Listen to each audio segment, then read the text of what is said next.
Once a king was very unhappy. He did not know what is the cause of his grief. The people of his country living their lives peacefully. The country is full of wealth and there is no fear of attack by foreign rulers. Although, the king had no peace in his mind and he becomes irritated over silly reasons. One day his minister advised him to meet a monk who lived on a hill. He may tell the king what is the cause of his grief.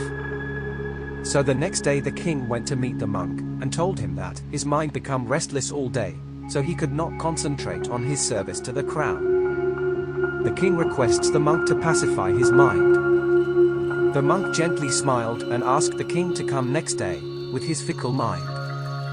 The king thought that the monk was making fun of him, when the monk told him to come with his fickle mind, although the king didn't say anything. The next morning when the king came to the monk again asked for the king's fickle mind, which is worried about silly things. Now the king couldn't resist and said, "My lord, don't you know that it is impossible to take apart a man's mind from his body, so how can I give you my mind?" The monk smiled and asked the king to have a seat under a tree. Now the monk ordered the king to close his eyes, and take a deep breath, then try to search his fickle mind within his body. After some time the king opened his eyes and said to the monk that he couldn't find his mind. Then the monk said it is enough for one day and asked the king to come the next day. The next day the king came to the monk, and sat in front of him, then closed his eyes and started searching his mind. That day the king was searching his mind for a long time. He had passed almost half of the day.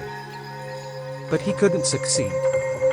Then the monk said, "Don't disappoint my boy, if you try harder, definitely you will succeed tomorrow." The next day the king came and sat, then tried to search his mind without saying anything. The time is passing out, the king sat there for the whole day and night. The monk only watched without uttering a word. After a long time when the king opens his eyes, he is surprised to see that it is morning, and he had passed a whole day. He thought something magical happened by the monk.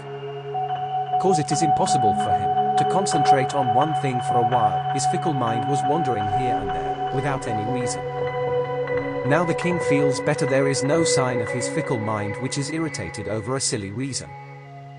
And he is free from all the unrealistic anxiety. He thanked the monk again. Then the monk said, "My boy, the cause of your misery is not your fickle mind, but you. Don't forget your mind is within your body. If you ever face a problem, try to calm down your mind through meditation. Certainly, you will find a way to solve it." We always try to blame others for our misery. But we forget the problem only exists in our mind. If we think about problems with a peaceful mind, we will find a way to solve them. The way to get a peaceful mind is meditation.